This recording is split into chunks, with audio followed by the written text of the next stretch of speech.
Paper में दिखाया मैं दिखाऊंगा यार, एक्चुअली मैं अभी फ्री नहीं हो पा रहा हूँ, है ना। कल भी मैं नहीं आ पाया क्लास में, क्योंकि एक्चुअली होता ही है, मैं आपको बताया था बोल क्या रहा है आजकल कि जैसे आज एग्जाम बोर्ड का है ना, कल संडे है, तो अब तो मैं फ्री अभी नहीं हुआ हूँ, मंडी से जैसे आज एग्जाम है तो दूसरे दिन के एग्जाम में तैयारी करनी होती है, कौन कौन बच्चा आ रहा है, उनकी अटेंडेंस शीट लगाना, उनकी सब कुछ बनाना, पूरा पैकेट बना के तैयार करना है ना, तो इसलिए नहीं हो पा रहा है, बाकी मैं करता हूँ, ठीक है। क्वेश्चन नंबर आज हम लोग नया चैप्टर स्टार्ट करेंगे, परम्यूटेशन एंड कॉम्बिनेशन, ठीक है, chapter number 7।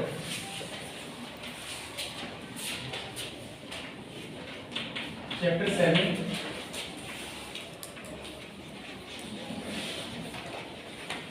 Permutation and combination. तो पहले मैं आपको इसमें थोड़ा बता देता हूँ, जरा ध्यान से सुन लीजिए कि वो क्या रहा है। इस चैप्टर 7 में 4 एक्सरसाइज है, कितनी एक्सरसाइज है? 4। Exercise 7.1, 7.2, 7.3 and 7.2। जो फोर्थ एक्सरसाइज है वो है कॉम्बिनेशन।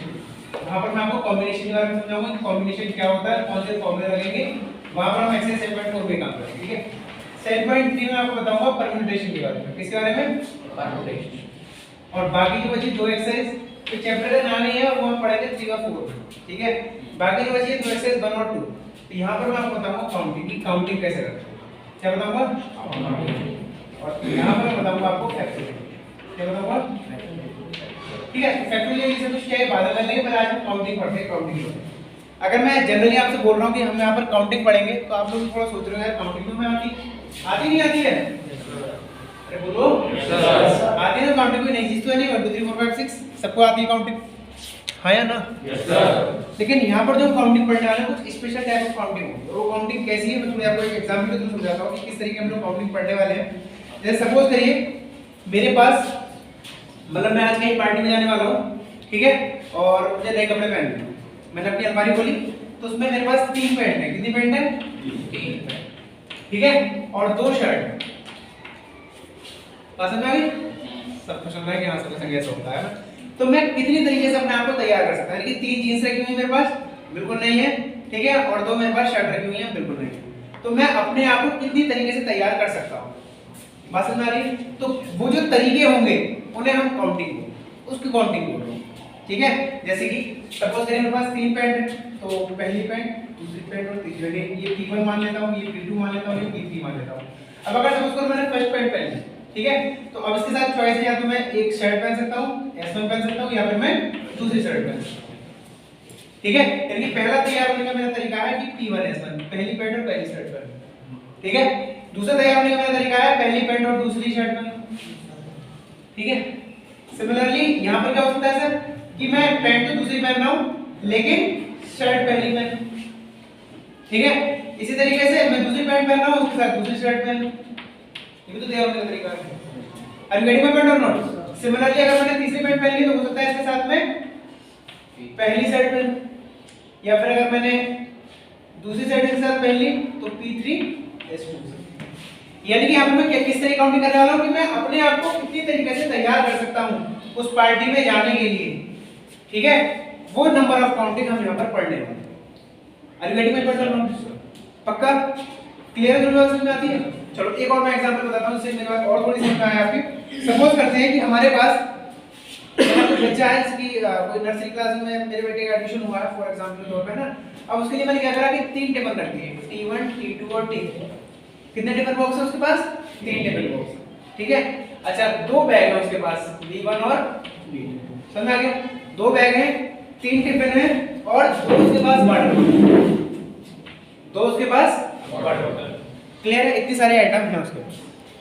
अब उस बच्चे की मम्मी उसे किस किस तरीके से तैयार कर सकती है, क्या क्या चीज उसके साथ भेज सकती हैं, तो उनके पास कितनी चॉइसेस है करने की, कितने तरीके हैं, तरीके यानी कि वेज, WAY है ना, how many ways her mother get him ready. पहला तरीका कि सपोज करते हैं कि उसे पहला बैग दे दिया गया या फिर दूसरा बैग दे दिया, ठीक है।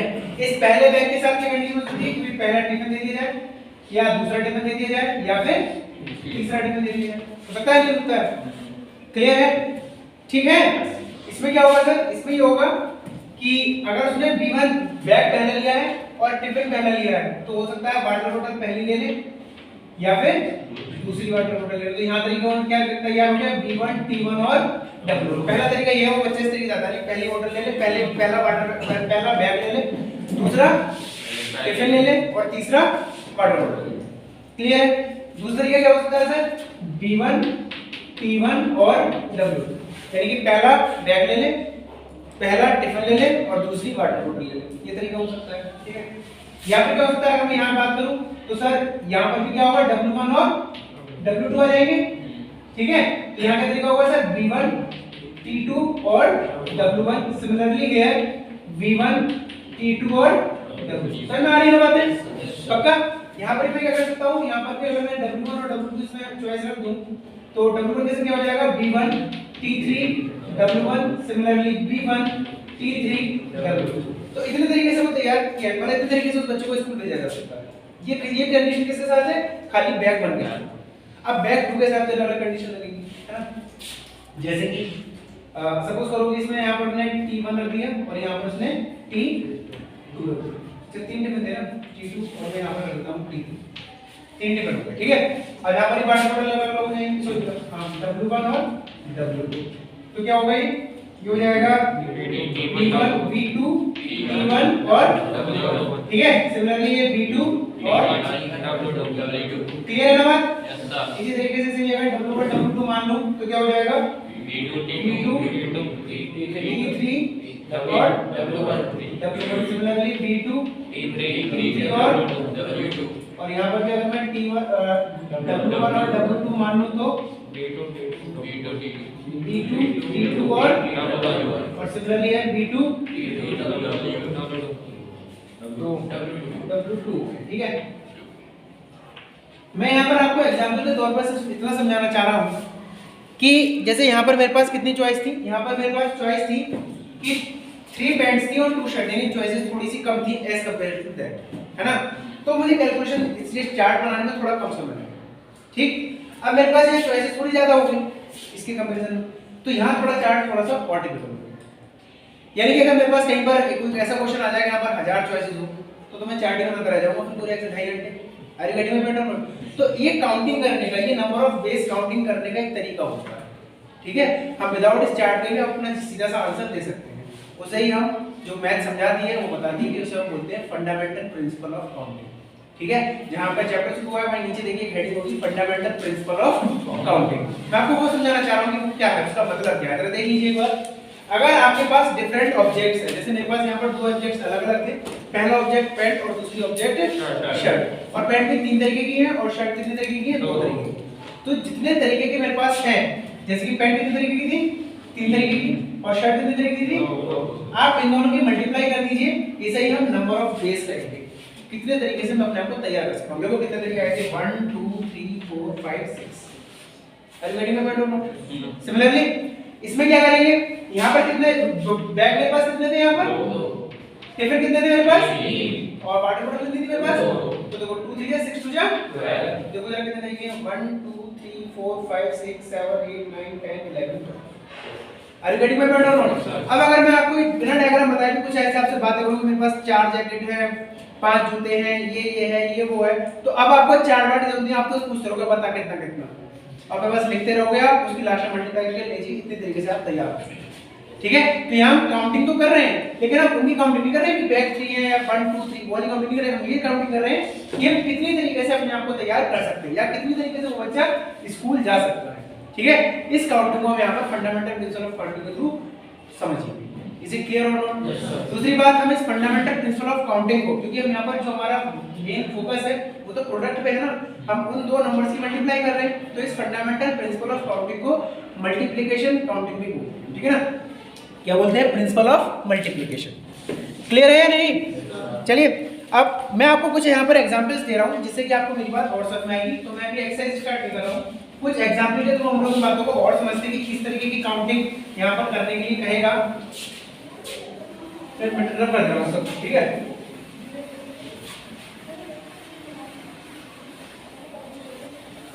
कुछ एग्जांपल के थ्रू मैं आपको यहाँ बताना चाह रहा हूँ कि किस तरीके को काउंटिंग हमसे करवाने के लिए कहेगा। जैसे पहला क्वेश्चन है, find the number of 4 letter words. हमको 4 लेटर वर्ड्स फाइंड करना है, ठीक है। 1 2 3 4 सपोज करो इनको कोई से भी चार लेटर है, क्या है मुझे नहीं पता, आगे क्वेश्चन पढ़ते हैं तो और क्लियर होगा, ठीक है।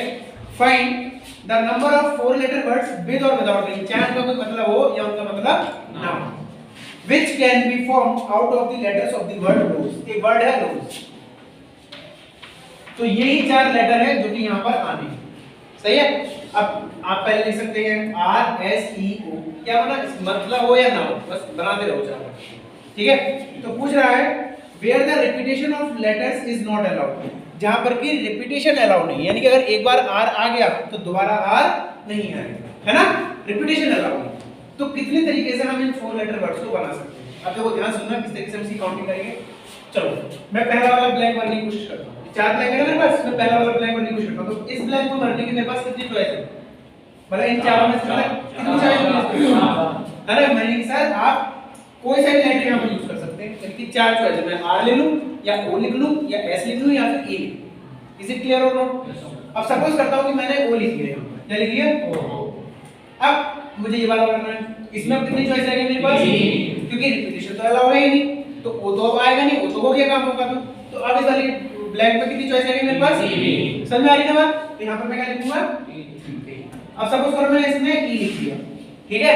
अब इस वाले ब्लैंक में कितनी चॉइस रहेगी मेरे पास, समझ में आ रही है ना बात, 2, और लास्ट में कितना बचा, तो कितने तरीके से मैं इस लेटर को बना सकता हूं, तो तरीका है 4 3 2 तो 4 3 12 2 जा 24। अब जरा इसका पूरा सॉल्यूशन देखो, आप में लिखा हुआ है और लास्ट में जाकर देखो इसमें लिखा हुआ होगा 24, दिख रहा है या नहीं आपको, ठीक है। तो ये जो सारी बातें लिखी हुई है ये मैंने आपको यहाँ पर समझा दिया है, मैं समझता हूँ कि मेरी बात आपको देखो समझ में आई होगी, आई है नहीं, पक्का। इसी तरीके से एग्जांपल नंबर 2 आप लोग कर लेना, मैं एग्जांपल नंबर 3 बता देता हूं, ठीक है। एग्जांपल नंबर 3 समझिए, बोल रहा है कि how many 2 digit even number can be formed from the digits इतना if the digits can be repeated. अब ध्यान सुनना मेरी बात, डिजिट्स कौन कौन सी जिसमें से बन रहा है नंबर 1 2 3 4 और 5। नंबर बनना कैसा है सर, 2 डिजिट नंबर बनता है, और वो 2 डिजिट नंबर भी इवन नंबर होना चाहिए। फिर समझ लीजिए कौन कौन से डिजिट यूज कर सकते हैं, 1 2 3 4। इसमें से बनाना क्या है सर, 2 डिजिट नंबर, और उसमें से भी वो 2 डिजिट नंबर इवन नंबर होना चाहिए। तो पहले तो हम इसकी इवन नंबर की वाली बात चेक करते हैं कि इवन नंबर होने के लिए यहां कितनी चॉइस है मेरे पास, 2, या तो सर 2 आ सकता है या 4। तो पहले हम इसे फिक्स कर रहे हैं, इसे फिक्स नहीं कर रहे हैं, बात समझा नहीं, क्यों नहीं कर रहे हैं, पहले इसे फिक्स करो, इवन बनाना ना, तो 2 या 4, यहां तो दो तरीके सर, 2 चॉइस इसमें, ठीक है। अब मुझे बताओ इसमें कितनी चॉइस बची, सपोज करो मैंने इसमें 2 लिख दिया, 2 कंफ्यूज मत होना, यहां मैंने 4 लिख दिया, ठीक है, 4 आ गया यहाँ पर। अब बताओ कितनी चॉइस रहेगी यहाँ पर, कितनी रह गई, 1 2 3 4, ये नहीं, क्वेश्चन कह रहा है कि रिपीटेशन अलाउ है, आपने अगर यहाँ 4 लिख दिया कोई बात नहीं, 4 यहाँ भी आ सकता है। देखो जरा क्या कह रहा है, if the digits can be repeated, कि डिजिट्स क्या हो सकती है, रिपीट हो सकती है ना, तो रिपीट हो सकती है इसका मतलब 5 के 5 नंबर यहाँ आ जाएंगे, तो अब आपके पास फिर से 5, are you getting my point और नॉट। टोटल तरीके कितने हो गए, बोली बात समझ में आ रही नहीं आ रही, पक्का, कोई दिक्कत तो नहीं है इसमें। चलिए अगला एग्जांपल नंबर 4 है, आप कर लेना, मैं अब एक्सेस करता हूं, है ना, क्योंकि इस पीरियड में मुझे एक्सेस फिनिश कर लिए। चलिए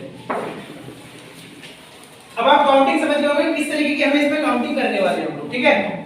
example number exercise 7.1 question number 5 से मैं अपनी बात स्टार्ट करता हूं।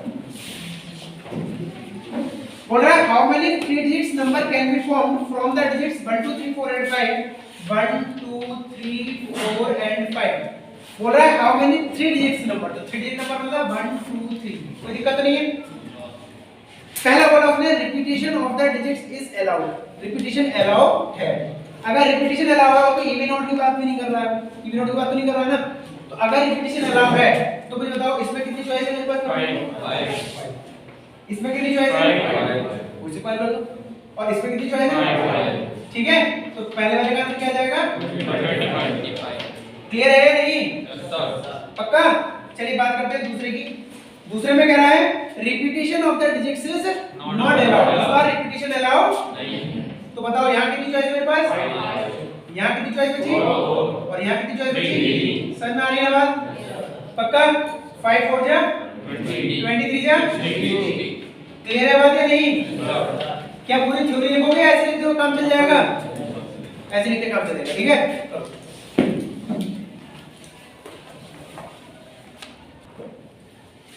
चलिए क्वेश्चन नंबर 2। क्वेश्चन नंबर 2 में कह रहा है how many 3 digit even numbers, ध्यान रखना 3 digit even numbers can be found from the digits 1 2 3 4 5 6। Digit है सर 1 2 3 4 5 6। इसमें हमें 3 डिजिट का इवन नंबर बनाना है, ठीक है। If the digits can be repeated, और डिजिट्स भी कैसे हो सकती है, रिपीट करी जा सकती है। तो सबसे पहले मैं इवन वाली बात को चेक करूंगा, ठीक है। तो इवन बनाने के लिए यहां पर कितनी चॉइस है मेरे पास, या तो 2 लिख लो सर, या 4 लिख लो, या फिर 6। तो यहां पे चॉइस बची 3, ठीक है। चलो अब आते हैं पहले नंबर। यहां कितनी चॉइस है मेरे पास, कोई सी भी रिपीटेशन है, कोई दिक्कत थोड़ी है, रिपीटेशन अलाउ, तो 6। अच्छा यहां कितनी चॉइस बची, समझ आई ना बात। 6 6 जा 36, 36 3 जा 10, मल्टीप्लिकेशन आगे करो, ठीक है। यस सर, लिखिए।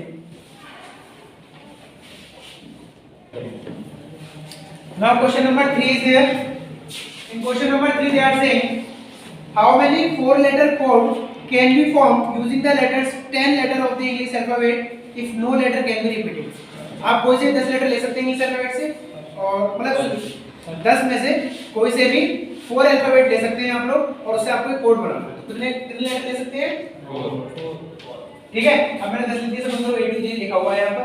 अब मैं बताओ पहले में कितनी चॉइस है आपके पास, 10। अब रिपीटेशन अलाउ नहीं है। अब दूसरे में कितनी चॉइस बची, 9। समझ आ गई ना बात। यहां कितनी चॉइस बची, 8, और यहां कितनी चॉइस बची, 7।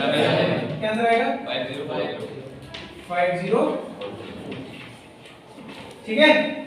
करिए। Now next question.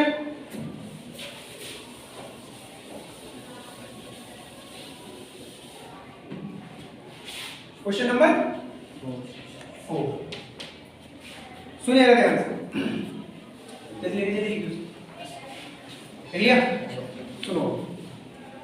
How many 5 digit telephone number can be constructed using the digits 0 to 9। अब ध्यान समझना, डिजिट्स कहां से कहां तक है, 0 से लेकर के 9। मैं लिख देता हूं 1 2 3 4 5 6 7 8 और 9। इसमें से मुझे एक टेलीफोन डिजिट बनानी है, टेलीफोन नंबर बनाना है। कितने डिजिट का होना चाहिए वो, 5। 1 2 3 4 5, क्लियर। आगे बोल रहा है इसमें कि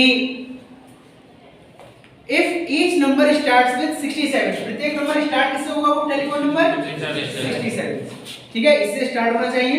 and no digit appear more than once, और यहां पर भी रिपीटेशन अलाउ नहीं है, क्लियर है बात। अब मुझे बताओ इस पूरे 5 डिजिट नंबर में 6 और 7 तो यूज हो चुका है, ये तो ऑलरेडी कहानी इसकी। अब इसमें मेरे पास कितनी चॉइस बची, 8। समझ आ रही है बात। यहां मेरे पास 8 चॉइस बची, ठीक है। यहां कितनी चॉइस बची, 7, क्लियर है ना बात। और यहां कितनी चॉइस बची, 6। बोली बात समझ आती है, पक्का। आंसर क्या आएगा इसका, बताओ, करो जल्दी करो, मुझे बताओ आंसर क्या है। 336।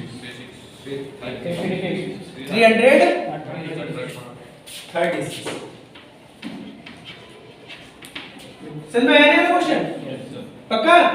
चलिए नाउ नेक्स्ट क्वेश्चन।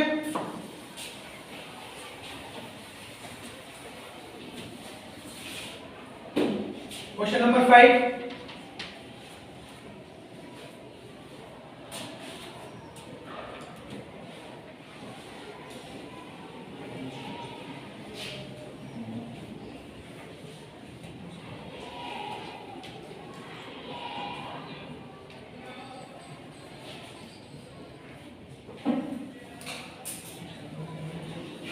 ओके भाई, चलिए क्वेश्चन नंबर 5 देखिए। बोल रहा है a coin is tossed 3 times, एक कॉइन को कितने बार चला गया, 3 बार चला गया। And the outcomes are recorded, और आउटकम रिकॉर्ड किया गया। तो कह रहा है how many possible outcomes are there, तो कितने पॉसिबल आउटकम्स हैं। जरा ध्यान सुनिएगा मेरी बात। क्वेश्चन नंबर 5 है, कितने बार चला गया उस कॉइन को, 3। तो मतलब पहले बार चला तो कितनी पॉसिबिलिटी है यहां पर, कितनी चॉइस है, 2, या तो टेल आएगा या फिर हेड आएगा, तो 2 मल्टीप्लाई। मैंने दोबारा चला, अब कितनी चॉइस है, 2 मल्टीप्लाई। मैंने फिर चला, कितनी चॉइस है, 2 और आंसर कितना हो गया, क्लियर है बात। चलो अगला देखिए।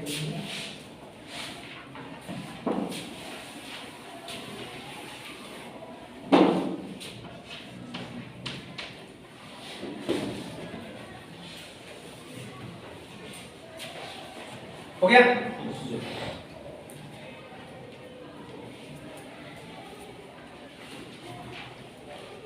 शुरू करो अगला क्वेश्चन। देखिए कह रहा है given 5 flags of different colors, how many different signals can be generated if each signal requires the use of 2 flags, one below the other।